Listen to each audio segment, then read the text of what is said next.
Hi everyone. This is book summary to 1 second ahead. Enhance your performance. At Work with Mindfulness by Rasmus Hougaard. Let's enjoy the video. Please subscribing to my channel for more great content like this. You'll be notified when I upload new videos. 1 second ahead summary. Introduction. People used to be able to focus their full attention on each and every task.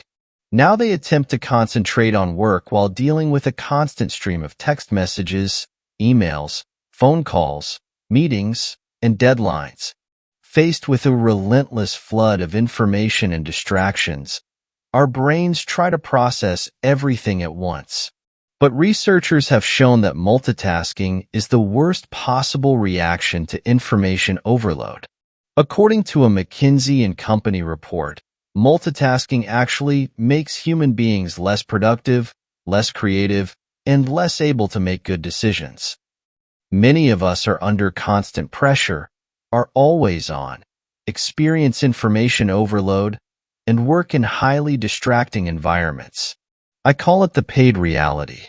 It is actually possible to train the brain to respond differently to today's constant interruptions through the practice of mindfulness. Mindfulness techniques enable people to manage their attention, improve awareness, and sharpen their focus and clarity. 1 second ahead is about applying mindfulness techniques to daily work life. This program has been implemented by companies like Microsoft, Accenture, Roche, Nike, American Express, General Electric, Google, Sony, and IKEA. In the end, this is what mindfulness is about: being our best selves and realizing our potential in everyday life. At its core, this is a practical resource, one that delivers immediate results. But it is also an inspiring guide to working, thinking, and living better. By practicing the book's methods only a few minutes a day, you can develop more effective mental habits, allowing you to thrive in even the most competitive, high-pressure situations. Parrain, workplace technique. On the one hand, we have an exciting, stimulating, and complex work life. It's fast-paced, dynamic, and filled with possibility. On the other hand, we have a brain built for simpler times. Chapter 1. Mastering Your Mind. First Steps. Our thoughts are the foundation for everything we want to achieve in life. We are best able to manage our thoughts when our mind is clear, calm, and focused. We are constantly thinking about events that happened in the past, or might happen in the future, rather than attending to what's happening right now. This limits our ability to achieve meaningful results. Welcome to the attention economy.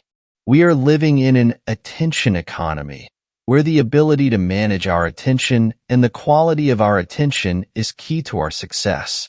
Multitasking is a myth. When we think we are multitasking, what we are doing in reality is shift tasking, shifting attention rapidly between two or more things. The non-computational brain. In summary, when we multitask, we're less effective, make more mistakes, and have less focus and creativity. The well-trained mind. Mindfulness is about you. It's about being the best version of yourself every day. It's about generating greater mental effectiveness so that you can reach your full potential, both on a professional and a personal level. Ancient wisdom, modern work. In an attention economy, mindfulness is about learning to master your attention. When you learn to master your attention, you learn to master your thoughts. Not surprisingly, people who practice mindfulness techniques report an overall increase in quality of life. Mindfulness training is ultimately a tool for developing a highly functional and effective mind. The adaptive brain. In short, neuroplasticity describes the structural flexibility of our brains, including the ability to create new neural pathways through practice and repetition. The foundation of mindfulness. The central characteristic of mindfulness are sharp focus and open awareness. Optimal effectiveness is achieved when people are simultaneously sharply focused and openly aware. A focused mind helps you be more effective, productive, and at ease while doing your work. By consciously choosing where to focus your attention, you avoid becoming a victim of distraction. Rule number 2. Choose your distractions mindfully. Rule number 2 ensures you work in a focused way while remaining open to your surroundings and recognizing when you should change focus. Mindfulness applied. With a bit of training, you will see that a focused mind is much more relaxed than a distracted mind.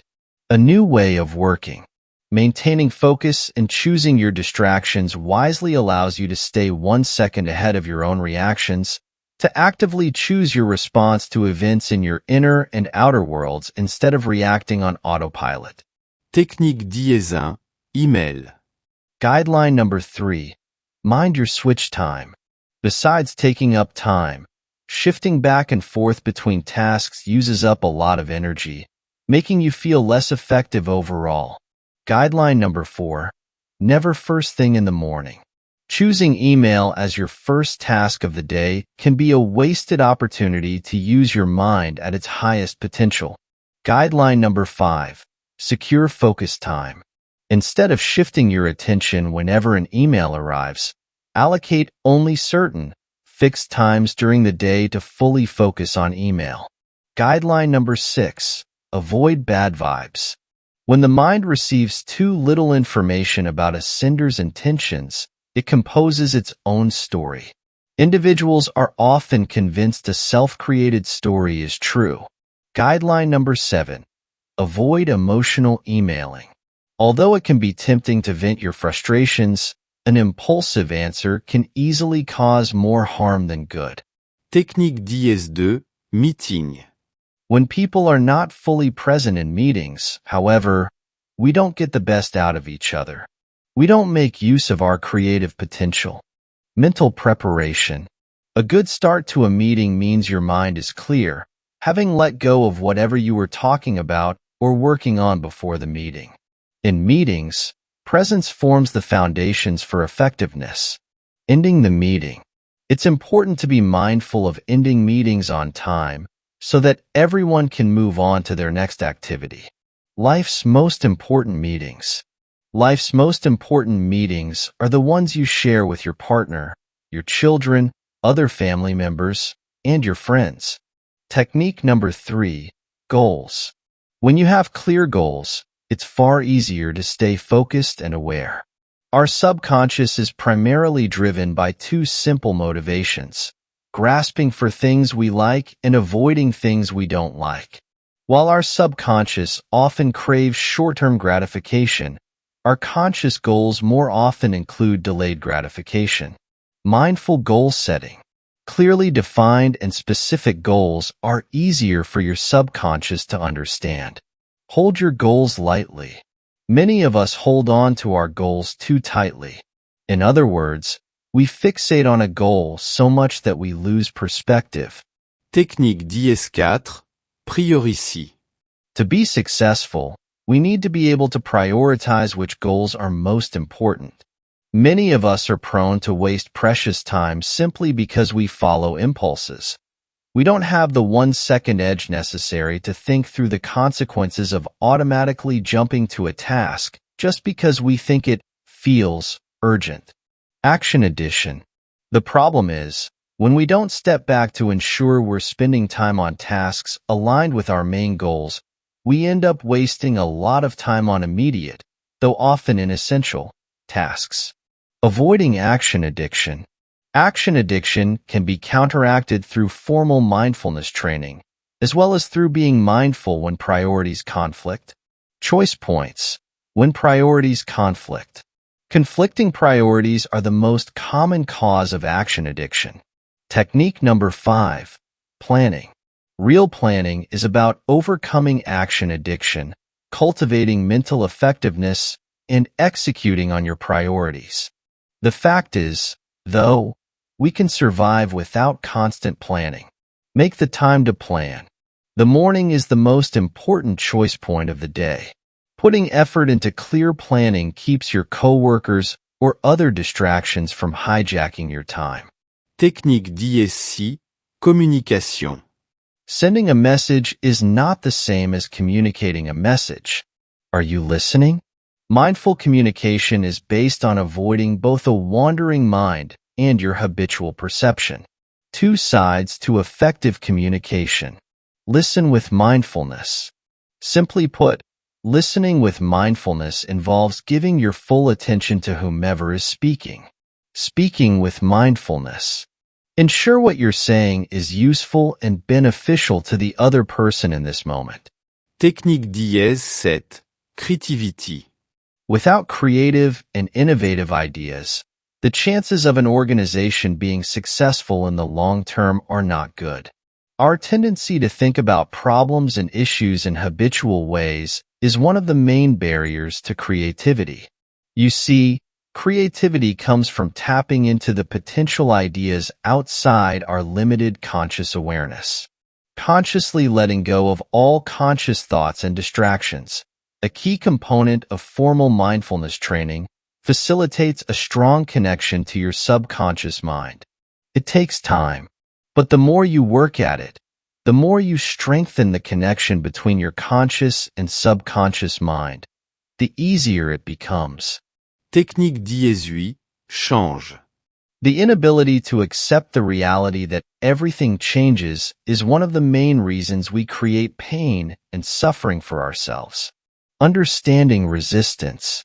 Hardwired to value certainty, our natural response is to resist uncertainty in our environment. Embracing resistance. Once you step back from the experience of resistance, it no longer has the same ability to cloud your mind and sap your energy. With mindfulness, individuals can face and accept their own resistance to change. Technique number 9. Mental energy. When our minds wander, when we're not focused, some of our energy dissipates. By being attentive to how we use, conserve, and maintain all 4 sources of energy, sleep, nutrition, exercise, and our mind, we can have more energy to excel in a high-paced work setting, be less stressed, and have a greater peace of mind. Technique -10. Enhancing sleep. Even light sleep deprivation has proven to negatively impact logical reasoning, executive function, attention, and mood. Fortunately, research has shown regular mindfulness training improves the ability to fall asleep and sleep quality significantly. Guideline number 3. Perceptual activities 60 minutes before sleep. Conceptual activities like intense conversations, replying to email, working, or reading can arouse your attention and suppress natural sleepiness. However, perceptual activities like doing the dishes, going for a walk, or listening to music can help you catch the wave of melatonin as it rises. Falling asleep mindfully. The more you can do to turn your bedroom into a sleep sanctuary, the better off you'll be. Waking up mindfully. Allowing yourself to wake up peacefully can save you a lot of unnecessarily wasted energy for the rest of the day. Mindfulness can help you minimize, or entirely avoid, the AM cortisol rush. Technique number 11. Eating and energy. In addition, eating the right things, at the right time, in the right amounts, is one sure way of enhancing your energy levels. Guideline number 1. Let your stomach do the eating. Staying mindfully aware of when you have had enough will not only help you eat better, but feel better too. Guideline number 2. Avoid the blood sugar roller coaster. Many of us, seeking a quick antidote to feeling sleepy, ride the blood sugar roller coaster during the afternoon hours. How do we hop off the blood sugar roller coaster? Simple. Take a mindful minute. The essence of mindful eating. When you're mindful of your food, awareness tells you when you have had enough. You also tend to enjoy food more because you actually pay attention to it. Technique number 12. Activity and energy. Any type of physical activity has a strong positive influence on our own body and your brain. Relaxation, the absence of unnecessary effort. As you train, occasionally scan your body for signs of unnecessary effort or tension. Then relax. The more relaxed you are, the more you can do and the more you'll enjoy it. Focus on the rhythm. With relaxed focus, any unpleasantness or pain will diminish. Technique number 13, performance breaks. Mindful performance breaks. Taking mindful performance breaks is both a time-efficient and nourishing way of maintaining focus and clarity. A mindful performance break, however, pushes your mind into more of a being or perceptual state. Remember, every time you practice mindfulness, you create more neural connections, making it easier and easier to find your focus and clarity whenever you need it. Technique 10-14, commuting. Commuting with mindfulness is a simple yet profound way to reclaim the time and spend it in a worthwhile way. On cultivating greater focus and clarity. Technique number 15, emotional balance. Emotions are a natural part of being human. Managed skillfully, they're a powerful source of joy and energy. The basic reactions to emotions. By utilizing mindfulness, you can maintain emotional balance even in the face of difficult emotions. Therefore, acknowledging the emotion exists is the first step in managing it. Mindful embrace. Simply notice that the emotion is there and hold it without suppressing or acting on it. Patience and balance. Patience is about having the courage to face the discomfort of the emotion. Appropriate response. Choosing the most appropriate response to the situation, based on your awareness of emotion, your embracing of it, and your patience and balance. Technique number 16, work-life balance. The line between work and home keeps getting blurrier and blurrier, almost to the point of no distinction at all. There will always be moments of imbalance. Mindfulness helps you maintain balance within yourself by accepting life's imbalances. Part 2. Mental strategies. Strategy number 1. Presence. Presence is foundational for mindfulness. By definition, being present means we're paying attention to the people, objects, and ideas around us. 2 minutes with someone who's fully present is more powerful and effective than 10 minutes with a distracted person. Being present in the moment doesn't require a change in what you do. It requires a change in how you pay attention to what you do. Strategy number 2, patience. Patience, or the ability to endure discomfort, can be an effective strategy for choosing a rational response rather than an impulsive reaction. Fight, flight, or patience. With mindfulness training, we start to perceive a process reality more through our cortex, the rational, intellectual, and logical part of our brains, and much less through our reptilian brain. Strategy number 3, kindness. What does it mean to be kind? In the midst of our deadlines and demands, we forget kindness. In fact, it is not just other people who benefit from our kindness. Kindness can be one of the most effective ways of looking after yourself. The science of kindness. Before we're kind to others, though, we need to be kind to ourselves. If we are not kind to ourselves, it's difficult, if not impossible, to be genuinely kind to others. Strategy number 4, beginner's mind. In mindfulness training, we call the ability to see things with a fresh perspective as the beginner's mind. Unlearning habitual perceptions. The ability to face reality as it is, or at least not be stuck in old ways of seeing things, is the essence of a beginner's mind. Strategy number 5, acceptance. Acceptance is the ability to refrain from making an already difficult situation more difficult. Acceptance is power. With acceptance, we case to make difficult situations worse by dwelling on the unchangeable. Strategy number 6, balance. Boosting serotonin. Serotonin and dopamine are closely connected. When they're in balance, we can enjoy good food, or a glass of wine, or praise without becoming addicted. Chances are, once you start regular mindfulness training, You will notice an increase in calm and a decrease in impulsive reactions. Strategy number 7, joy.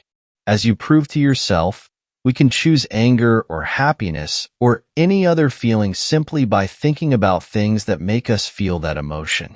Mirroring. In other words, not only does joy have a positive impact on your own nervous system, but it also helps others feel calm and relaxed. Strategy number 8, letting go. Mindfulness training can strengthen your ability to let go of a thought before it leads to more related thoughts. In fact, the better we become at letting go, the lighter and more flexible our minds become. Part 3, Foundational Practices. Chapter 2, Training Sharp Focus.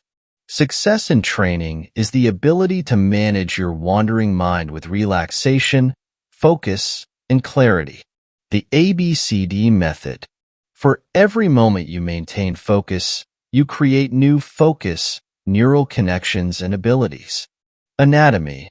Finding the right posture. And a more relaxed body lays the groundwork for a more relaxed mind, both prerequisites for training sharp focus. Breathing. The anchor for attention. To manage your wandering mind, you need an anchor for your attention.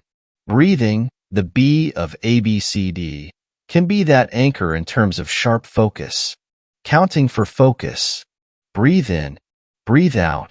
When you finish breathing out, count 1.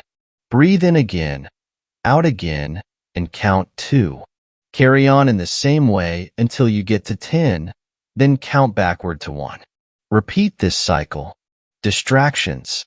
Relax, release, return. Basically, anything that is not your breath is a distraction.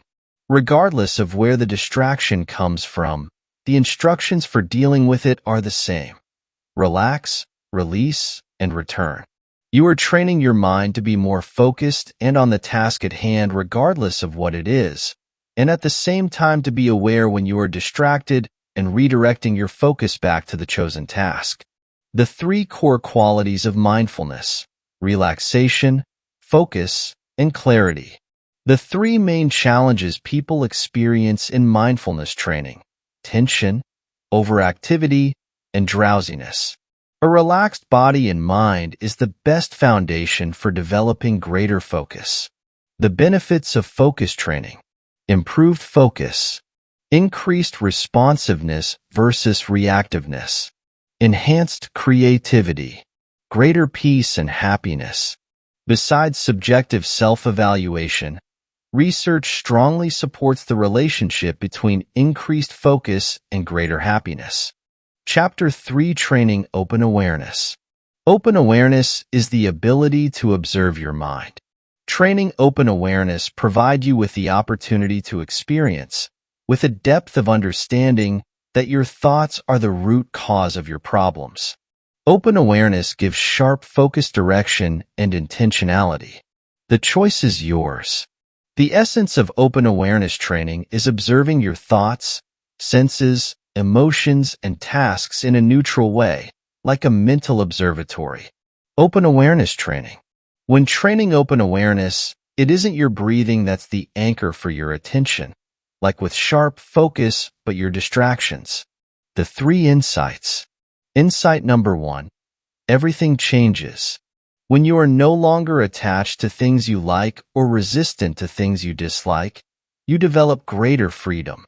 Insight number 2. Happiness is a choice. Rather, it's the way we relate to our surroundings that creates the problems we perceive in life. Insight number 3. Everything is potential. The more we come to appreciate that we are no as simply and clearly defined as we think, the less vulnerable we become. What do we stand to gain? Enhanced mental capacity. Improved relationship with thoughts. Let your thoughts be thoughts without getting involved in them and without holding on. More compassion for self and others. Mindfulness and an ethical life are closely connected. Chapter 4. Mastering Your Life. Next steps. Focused awareness. Revisiting the matrix. Being the master of your mind and your life. requires a combination of both focus and awareness. This open awareness provides you with the ability to have greater wisdom in terms of where best to place your focus, how long and how often to train. Daily training is the best way to get results. When you do it every day, it will become a habit. In my experience, people who commit to 10 minutes of daily training start to notice a change in their ability to respond within a few weeks. When to train? But in my experience, the morning is a good time for most people. Where to train? But try to choose a location that gives you the fewest distractions and allows you the space to comfortably assume and maintain the correct body posture, which is the physical foundation for successful training. Self-directed mindfulness program. Mindfulness is training, and as with any training, you won't achieve results without effort. Recognizing progress. Maintaining training discipline is helped by experiencing progress, taking it into the organization. The measured benefits of corporate mindfulness initiatives are numerous, including increased focus, enhanced awareness, improved productivity, higher job satisfaction, enhanced creativity, reduced absenteeism, and reduced stress. Leadership support. Any significant organizational initiative requires leadership support. If leaders are not on board, individuals may benefit from mindfulness, but the organization is unlikely to become more mindful. Linked to organizational objectives. Much of an initiative's success, therefore, depends on the ability to directly tie the personal benefits of mindfulness to tangible outcomes for the organization. This may include explicitly explaining the business benefits of mindfulness, not that it will make people feel better or sleep better, but that it will result in fewer sick days and increased productivity, meaning lower costs and higher revenue. Effective communication. The word mindfulness itself can raise concerns about something spiritual or flaky, causing immediate skepticism and resistance. In this case, it's better to avoid the word when promoting an initiative. Time and commitment. Successful corporate-based mindfulness programs generally take place over 4 months, with a number of bite-sized, in-house workshops and daily training. Be the change you want to see. If you'd like to get your organization to consider corporate mindfulness training, the very best piece of advice I can give you is to be mindful rather than to preach mindfulness. The end. Thank you for watching. Please subscribe, like, and share. See you in next videos.